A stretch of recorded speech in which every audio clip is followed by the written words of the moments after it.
L'hebdo politique.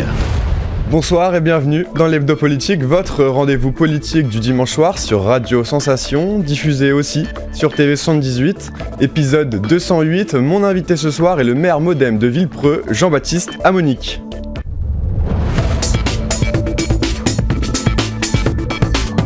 L'hebdo politique. Jean-Baptiste Amonique, bonsoir. Bonsoir Corentin. Vous êtes le maire modem de Villepreux et vice-président à Saint-Quentin-en-Yvelines en charge des transports et des mobilités. Vous êtes aussi le président du modem dans les Yvelines, élu maire en 2020 à Villepreux. Vous avez dû affronter à l'échelon local la crise sanitaire. Cette semaine s'est tenu le 103e congrès des maires de France.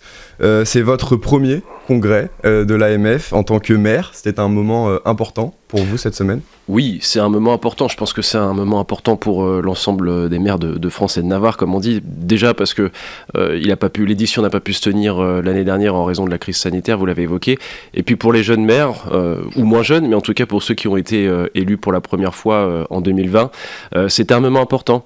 Un moment important parce que on n'a pas eu l'occasion d'échanger, on n'a pas eu l'occasion de se retrouver à la fois avec nos collègues maires du territoire, mais aussi d'ailleurs, mais aussi avec nos partenaires, ceux qui travaillent au quotidien à nos côtés pour la réussite de nos projets dans nos communes, que ce soit des institutionnels, que ce soit des partenaires privés.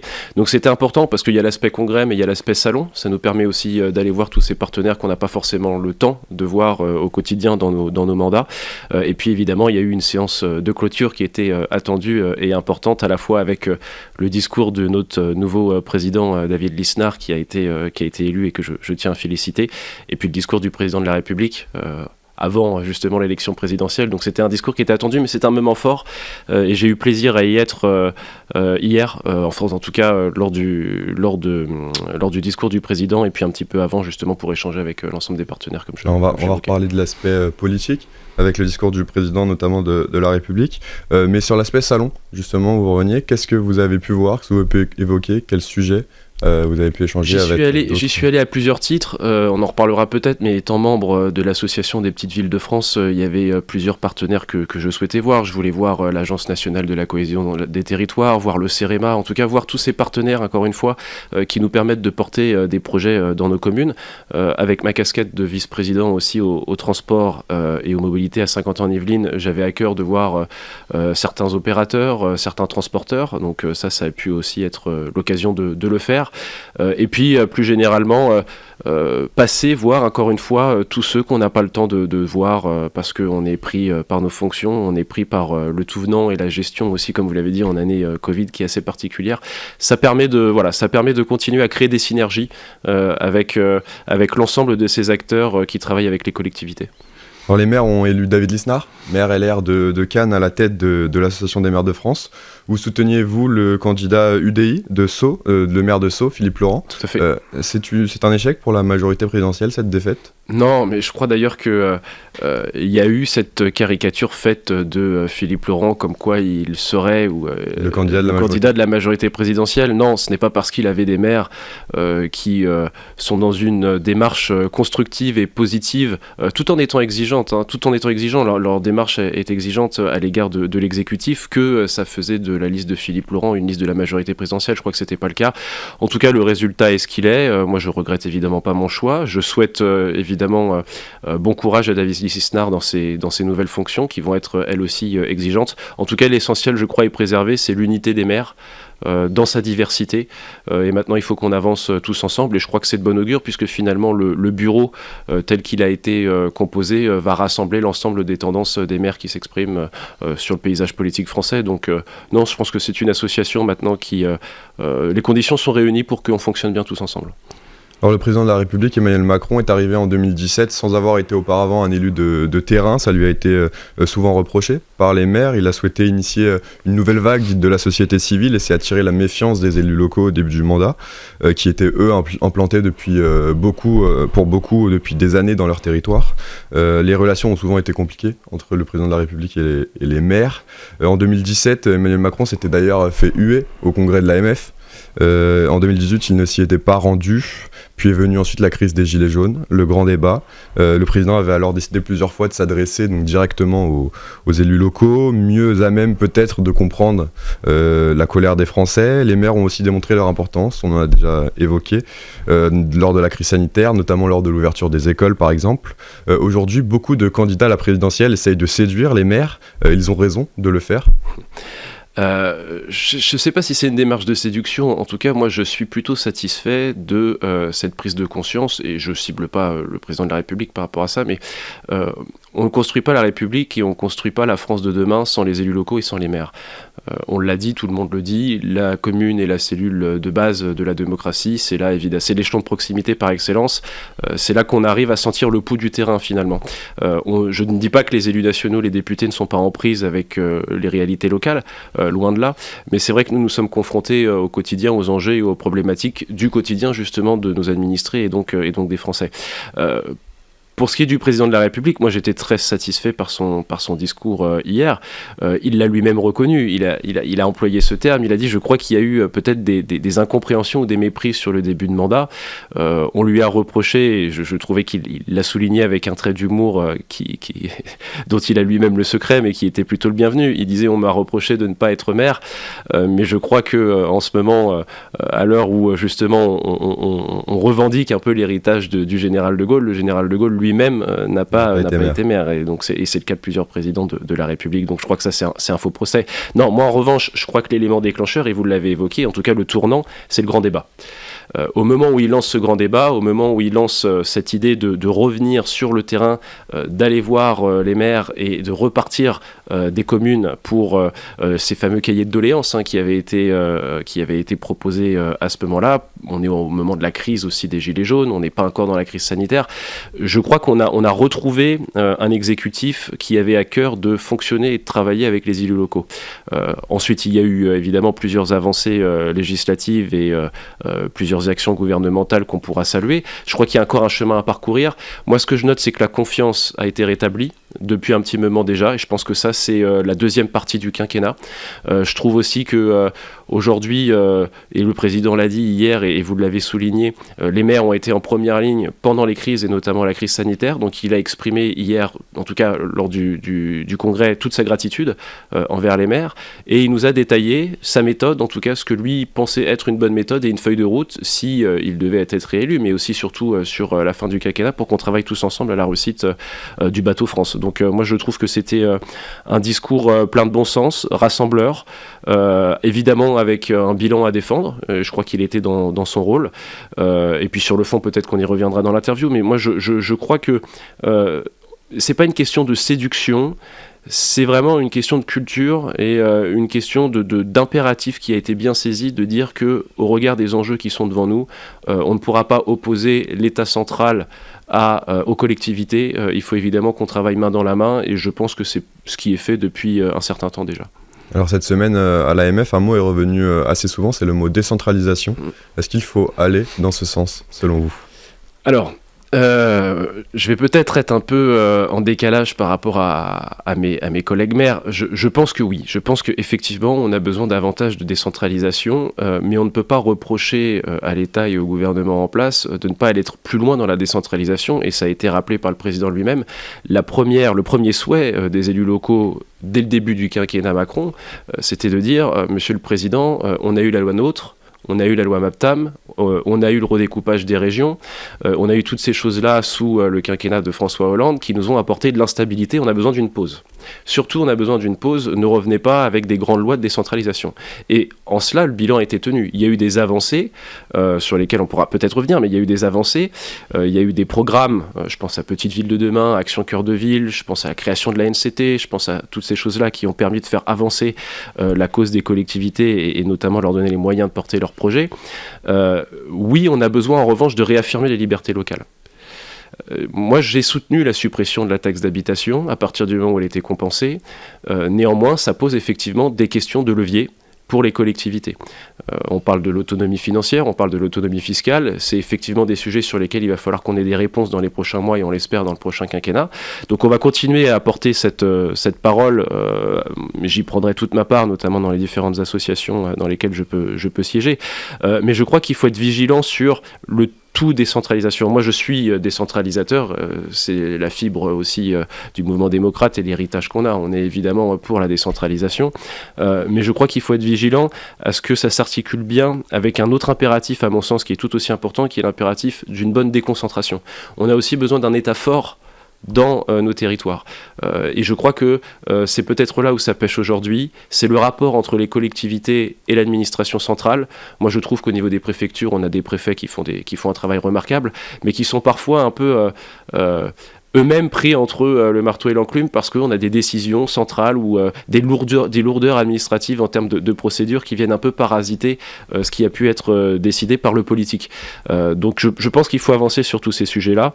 En revanche, oui, la décentralisation, il faudra peut-être une loi sur un second quinquennat, mais moi j'attends déjà la loi 3DS et je pense qu'il y a déjà des mesures importantes qui sont dans ce texte porté par Jacqueline Gouraud. Justement, on va en parler tout de suite. C'est donc la loi 3DS, un projet de loi qui concerne la décentralisation.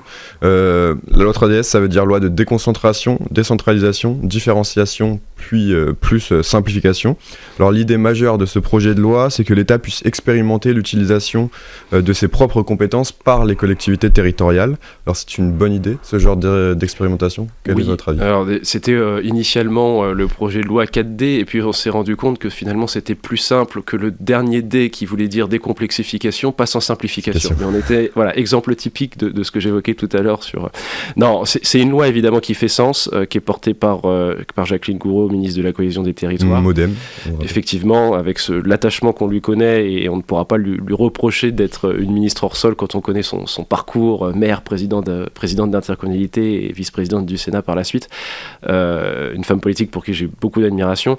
Je trouve que ce texte est équilibré. Évidemment, il n'a pas vocation à répondre à toutes les problématiques. Il y a eu un texte avant qui a été voté, qui est celui de la loi engagement et proximité, qui est venu aussi sécuriser quelque part les élus locaux dans leurs fonctions et qui apportait certaines souplesses. Ce texte-là, vous l'avez dit, c'est la possibilité d'expérimenter. Et il y a une expression qu'emploie souvent la ministre, et je la partage, c'est aussi d'être dans l'idée du cousu humain. C'est de trouver des solutions concrètes en fonction de la réalité des territoires. La différenciation, ce n'est rien d'autre que cela. C'est de regarder quelle est la réalité sur un territoire et faire en sorte que la loi, que les textes, que les programmes qui doivent s'appliquer sur ce territoire puissent tenir compte évidemment des enjeux et des problématiques qui sont bien spécifiques. Donc ça, je crois que ça va dans le bon sens. Moi, ce que je retiens surtout en tant que maire, pour être confronté à cette problématique-là, c'est les avancées qui y sont inscrites sur la loi SRU. Sur le logement social. On veut tous, il faut que ce soit très clair, il n'y a pas un maire en France qui ne souhaite pas participer à cet effort de solidarité, de construction de logement social. Quand on sait qu'aujourd'hui en Ile-de-France, il faudrait qu'on construise 300 000 logements par an pour pouvoir répondre à la demande, on voit bien qu'effectivement, on ne peut pas juste faire l'autruche et dire qu'on ne construira pas. Néanmoins, on est dans une certaine schizophrénie aujourd'hui, puisque nous les maires, nous sommes confrontés à des impératifs aussi écologiques et environnementaux que nous défendons, et je suis le premier à inscrire par exemple des objectifs de zéro artificialisation des sols dans mon PLU, et j'engage la révision actuellement. Mais conjuguer l'arrêt de l'étalement urbain, la préservation de l'environnement, quand on n'a plus de foncier et qu'on dit qu'il faut continuer à construire du logement social, il faut qu'on nous dise comment on fait. Et c'est là où la différenciation est intéressante. Et sur le logement social, ce que dit cette loi, c'est que l'objectif des 25% à horizon 2025, on va nous donner un peu plus de temps pour le faire. Le texte a été discuté au Sénat pour le moment. Il y a eu des avancées, dont certaines que je salue, qui ont été apportées par les sénateurs, notamment sur ce plan-là. On verra comment le texte évolue à l'Assemblée nationale. En tout cas, c'est pas un petit texte, contrairement à ce qui a pu être dit. C'est pas un texte qui a pour ambition de révolutionner la décentralisation et le fonctionnement des collectivités territoriales. C'est un texte qui a été construit en partenariat avec les élus locaux et les associations d'élus locaux.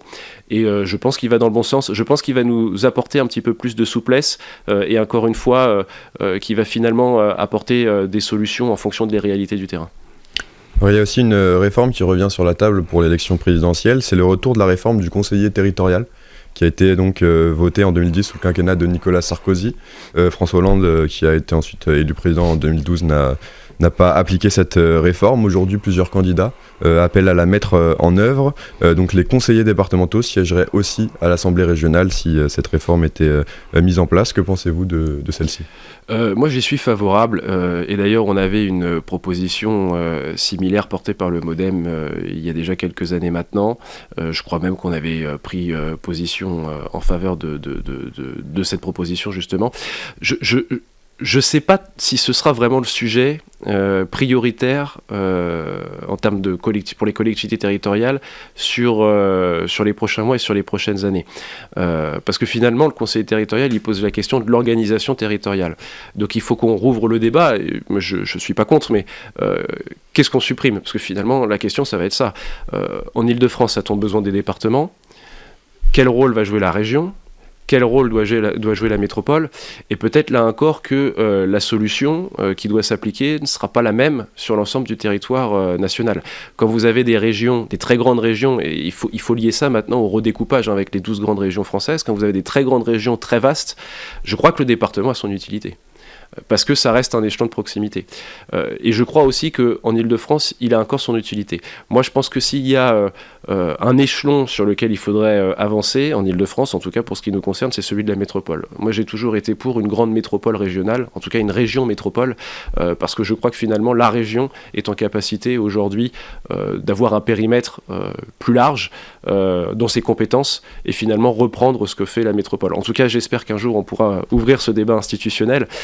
Mais je ne crois pas que ce soit la priorité. La priorité, en un mot, et je le vois tous les jours en tant que maire depuis mon élection, c'est d'être accompagné dans l'ingénierie, d'être accompagné dans les moyens. Et encore une fois, on a des moyens aujourd'hui qui sont mis sur la table avec Petite Ville de demain, avec Cœur de Ville, avec la NCT, avec la DSIL, avec le plan de relance, avec demain, avec le plan d'investissement. Mais il faut qu'on puisse répondre à ces appels à projets. Donc il faut qu'on ait les ressources humaines aussi, un soutien humain pour pouvoir le faire. Et dans la loi 3DS, il y a quelque chose avec le CEREMA qui viendra compléter l'action de la NCT. Mais on a aussi besoin de travailler avec l'administration centrale, encore une fois, aux critères.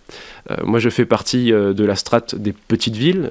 En tout cas, si on prend la définition des petites villes selon l'Association des petites villes de France, entre 2500 et 25 000 habitants. Mais la typologie de la commune de Villepreux et le fait que je sois une commune petite, mais dans une grande agglomération, finalement, je suis éligible à très peu de dispositifs de l'État. Notamment Petite Ville de demain. Je suis malheureusement pas éligible. Et donc, quand je reçois aujourd'hui le préfet, quand je reçois le délégué de l'Agence nationale de cohésion des territoires et que je lui montre mes projets et j'essaye de faire en sorte que mes projets puissent rentrer dans ces appels à projets, on fait le constat finalement que Villepreux, on est soit trop petit, soit trop grand. On est trop petit parce que on n'est pas quartier prioritaire, on n'est pas quartier politique de la ville. On est trop grand parce qu'on n'est pas commune rurale. Et finalement, on se rend compte que pour cette strate-là, on rentre pas dans les critères posés par l'État. Donc je crois que c'est aussi sur ça qu'il faut avancer pour qu'on puisse avoir finalement une politique de l'aide à l'investissement qui est essentielle dans notre pays pour les collectivités et pour toutes les collectivités. Alors, j'aimerais qu'on parle à présent du programme Petite Ville de demain, qui est incarné par la ministre de la Cohésion des Territoires, Jacqueline Gouraud, et qui appartient, on le rappelle, à votre parti politique, le MoDem. Ce programme, donc, il a pour objectif de rénover l'habitat, maintenir les commerces de proximité, revoir l'urbanisme et construire de nouveaux équipements dans des villes de moins de 20 000 habitants. Alors ces villes, elles ont besoin d'être soutenues financièrement. Absolument, et c'est un beau programme, c'est le programme que nous demandions avec l'Association des petites villes de France qui a été évidemment associée et qui est partenaire de ce dispositif et je salue l'action de notre président Christophe Bouillon, maire de Barentin. Ce programme-là, qui concerne 1600 communes et qui a été doté de 3 milliards, d'ailleurs avec une rallonge qu'a annoncé le Premier ministre à l'occasion de nos assises, on était rassemblés à Senon en début d'année, du côté de Bordeaux, 350 millions de plus sur la DSIL, justement sur ce programme, également sur les contrats de relance de transition écologique et sur les grands dispositifs à destination notamment des communes les plus urbaines. Bon, il faudra voir comment cette enveloppe se répartit réparti, mais en tout cas, on salue l'effort. Oui, ce dispositif est essentiel. Il permet, encore une fois, de soutenir l'investissement et les projets des communes de notre strate. On parle de requalification de villages, on parle de services publics de proximité, on parle de vie attractive, en tout cas de vie économique. Et c'est vrai que on attendait ce programme-là. Au début du quinquennat, on avait le programme Cœur de Ville qui était vraiment axé sur des communes de taille supérieure, un peu plus urbaine, et il manquait cet échelon-là. Mais encore une fois, même si je soutiens à 100% ce dispositif, je crois qu'il demeure encore aujourd'hui imparfait pour les raisons que j'évoquais précédemment. C'est une question de critères, une question de critérisation. Alors évidemment, toutes les communes ne peuvent pas être éligibles parce qu'il faut que ça rentre dans le cadre de l'enveloppe budgétaire, mais je crois qu'il y a encore des efforts à faire, et moi j'espère que notamment sur les contrats de relance de transition écologique, qui sont des outils je crois intéressants, on puisse avoir ce travail très fin entre les collectivités et l'État et évidemment le gouvernement, pour que ces projets puissent être accompagnés du mieux possible, et que, encore une fois, on tienne compte des réalités locales. Parce que, encore une fois, ma commune coche pratiquement l'ensemble des critères, mais pour 2 ou 3 éléments, je ne suis pas éligible à ces dispositifs. Donc là, je crois qu'il y a un travail encore à faire pour que ce dispositif, finalement, arrive à répondre aux préoccupations de l'ensemble des communes de France. Dans l'actualité politique, on a appris cette semaine le lancement d'un mouvement nommé Ensemble Citoyen, qui sera lancé donc dans les prochaines semaines afin de préparer la campagne présidentielle et surtout celle des législatives. Alors la République En Marche, Agir, Territoire de Progrès, Horizon et enfin le MoDem. Donc votre parti vont se coordonner pour faire campagne. Donc Ensemble Citoyen validerait, donc c'est encore à définir, toutes les investitures pour les législatives. Alors aujourd'hui, cette union, elle est primordiale dans la famille centriste. Alors, je pense qu'il faut parler avec prudence, parce que finalement, c'est une information qui est toute récente, et donc on n'a pas les contours, on n'a pas le format. Il y a un nom qui a été évoqué dans la presse, mais sur lequel pour l'instant moi j'ai pas d'informations particulières. En revanche, oui, il y a ce besoin de faire l'union avant l'élection présidentielle, il y a ce besoin de rassembler les composantes de la majorité présidentielle, les composantes historiques que sont la République En Marche et le MoDem, et puis les nouveaux venus, et je pense au parti Horizon notamment, qui est en tout cas dont l'impulsion a été donnée par Édouard Philippe, le maire du Havre et ancien Premier ministre. Et donc je crois que c'est très bien finalement qu'on se rassemble. On a besoin d'arriver à cette présidentielle unie, avec un objectif commun qui est celui de la réélection du président de la République. On verra quelle forme ça prend. De ce que je comprends, c'est qu'on est passé plutôt de l'idée de la maison commune à l'idée d'une colocation, et je crois que c'est très bien, parce que finalement tout le monde va être respecté dans son identité. Donc il y a aussi une pluralité, hein. Il y a du pluralisme au sein de la majorité présidentielle. On n'a pas les mêmes histoires, on n'a pas les mêmes héritages, on n'a pas les mêmes parcours politiques. Il y a des centristes, il y a des progressistes, il y a des démocrates, il y a des personnes qui viennent de la droite, des personnes qui viennent de la gauche. Et je crois que, en tout cas, faire l'union et avoir, je ne sais pas si c'est une nouvelle structure, je ne crois pas qu'on parle de parti politique, mais en tout cas un espace commun qui puisse fédérer tout le monde, je crois que c'est une excellente idée. En tout cas, c'est essentiel. On va voir après comment ça va se passer concrètement, et notamment sur le département.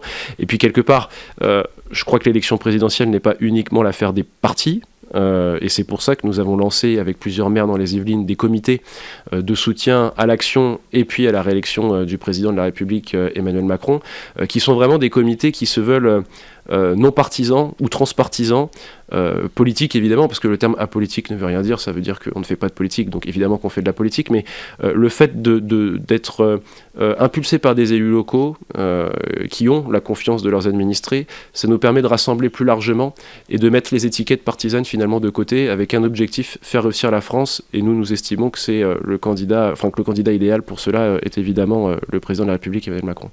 Alors côté local, pour finir cette émission, la préfecture des Yvelines a annoncé cette semaine que l'État avait renoncé à vendre le domaine de Grignon au promoteur Altarea Cogedim, oui, un lieu que les étudiants d'AgroParisTech et les chercheurs de l'Institut national de recherche pour l'agriculture, l'alimentation et l'environnement occupent depuis 2 siècles. Alors peut-on dire que l'État a écouté les élus locaux sur ce dossier? Et je rappelle, pour préciser, que Grignon se situe pas très loin de votre ville de Villepreux. Oui, effectivement, on était concernés. En tout cas, j'ai suivi ce dossier avec grand intérêt et on l'a suivi avec les collègues, notamment de l'association de la Plaine de Versailles. Et je remercie le maire de Feucherolles et président de notre association, Patrick Loisel, pour son action qui nous a rassemblés il y a peu. On a d'ailleurs signé un courrier commun. Les 27 communes ont signé un courrier justement d'interpellation et d'étonnement, mais aussi dans une démarche constructive pour trouver des solutions avec l'État. Oui, l'État nous a écoutés. Je remercie le préfet Jean-Jacques Brault qui a été un artisan de cette écoute. En tout cas, il faudra voir comment les choses évoluent. Je crois qu'on a besoin d'un temps de concertation plus long. Et c'est ce qui a manqué. On a eu un projet qui pour nous ne faisait pas sens. Qui a été un petit peu annoncé comme ça à la va-vite, sans qu'on ait le temps d'inclure les élus locaux dans la réflexion et finalement les différents partenaires locaux. Il y a eu aussi des sujets de liberté locale parce que notre collègue maire, évidemment, avait quelques sujets d'articulation de ce projet avec son PLU et je crois que ça aurait envoyé une très mauvaise image et dans le contexte actuel qu'on évoquait tout à l'heure, mais en tout cas ça aurait été très négatif qu'on ait un projet urbain de l'État qui s'impose en dépit des règles et des réglementations locales et des intérêts locaux. Donc en tout cas, ce qui a été annoncé néanmoins, c'est que les étudiants d'AgroParisTech prendront possession de leur lieu sur Paris-Saclay à l'échéance prévue. Maintenant, il va falloir qu'on regarde quelles vont être les évolutions pour le projet, pour le site en question. On va continuer à rester mobilisés, mais toujours dans une démarche constructive, parce que je crois que quelque part c'est une main tendue de la part du préfet et de l'État sur ce sujet-là. Je le remercie, on va être vigilant, on va être encore une fois exigeant sur le devenir de ce dossier, mais en tout cas les bases sont posées pour une discussion. Merci beaucoup, Jean-Baptiste Lamoni, d'avoir été avec nous dans l'Hebdo Politique. Je rappelle que vous êtes le maire MODEM de Villepreux. Et nous, on se retrouve la semaine prochaine pour un nouveau numéro de l'Hebdo Politique. Et en attendant, très bonne soirée à tous.